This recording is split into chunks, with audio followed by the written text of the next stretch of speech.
Hi, this is Graham Robertson of Beloved Brands. And today we're going to talk about how to find the key issues on your brand.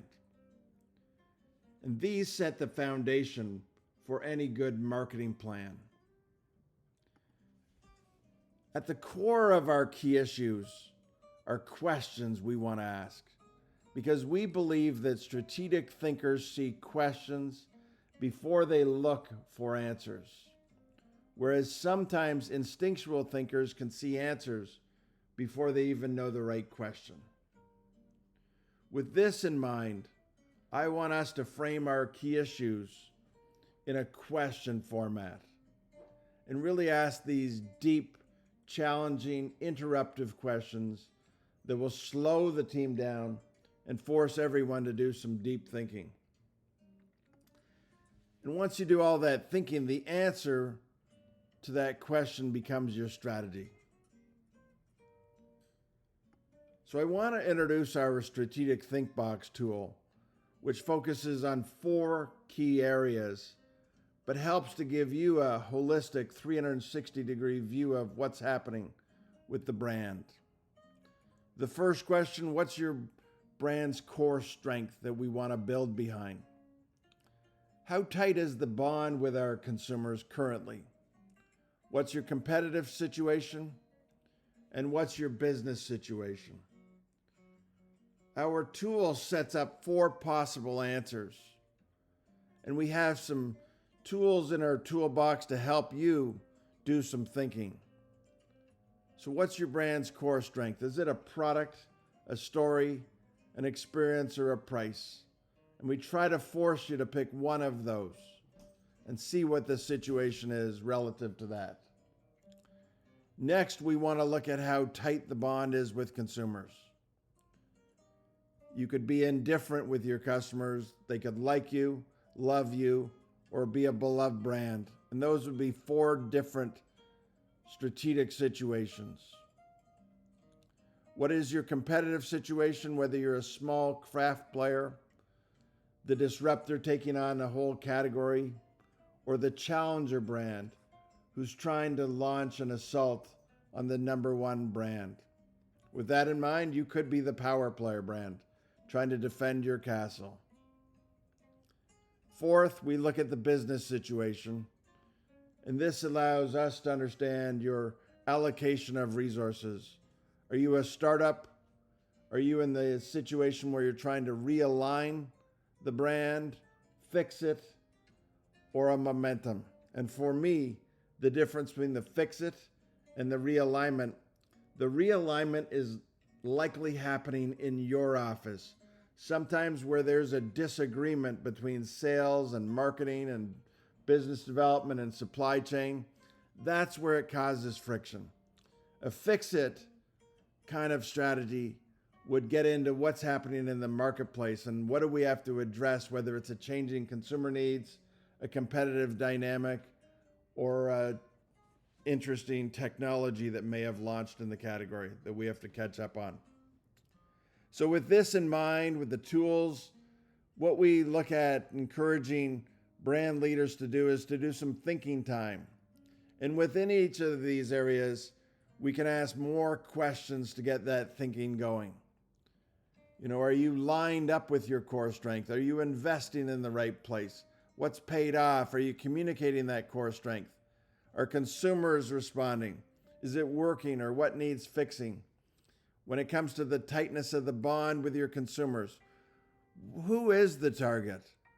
What are the insights we can know? What triggers them to move along their journey? And what does our brand funnel indicate with penetration and frequency? When we look at the competitive situation, not only talk about what is your competitive stance, but what's the unique positioning you can align behind? What's the intensity of that competition? Are you attacking or defending? Are you winning the battles? And here's a few of them. There could be a battle on the level of investment, the messages, the innovation. It could be a battle at retail or a battle in terms of location. Next, we want to look at the business situation because this sets up the reality of what we have to deliver back to the company. We want to look at the wealth side of things. with sales, profit, and market share, or the health of the brand with the reputation, distribution, and the innovation pipeline? What are the biggest gaps that need fixing with regard to the message, distribution, or innovation? And what are the current drivers and inhibitors or future opportunities and threats? From there, what I like to do is I like to almost take notes on each of these questions. And this is something that only I would see as the brand leader. And try to start explaining what's happening within each of the core questions. And we can do so for each of those 4. And then I come back to our worksheet and I start to play around with it. You know, if I go to that core strength, we have been a product, but maybe we need to evolve to a brand story. I've got some consumers that love it and some that are indifferent. And the reality is I might have 5% that love it. And most of it, we're still a new brand. We don't even know us. I am trying to disrupt the category, and I do have some momentum going. And then from there, once I have that, I draw out an overall conclusionary statement. You know, Graze wants to move their core strength from a product to a brand to really build on this guilt-free idea. And if I start to take that and I can start to twist it into a question. And so I can leave from those 4 strategic questions in our think box, I can move into some specific questions for Graze Cookies. How do we shift our brand from a product-led into an idea-led? How do we drive our consideration and trial to establish the brand in the consumer's mind? How do we defend against the entry of mainstream cookies into our good-for-you segment? And how do we keep our growth momentum going by closing any distribution gaps? These questions are the foundation of any good marketing plan. And when we start to see our process, we can see that those questions sit right in the middle. And that comes from our analytics, but it also sets up our strategies, and then that sets up our execution. We have another video session on how to write the ideal answers to these strategies, and I would encourage you to visit that as well.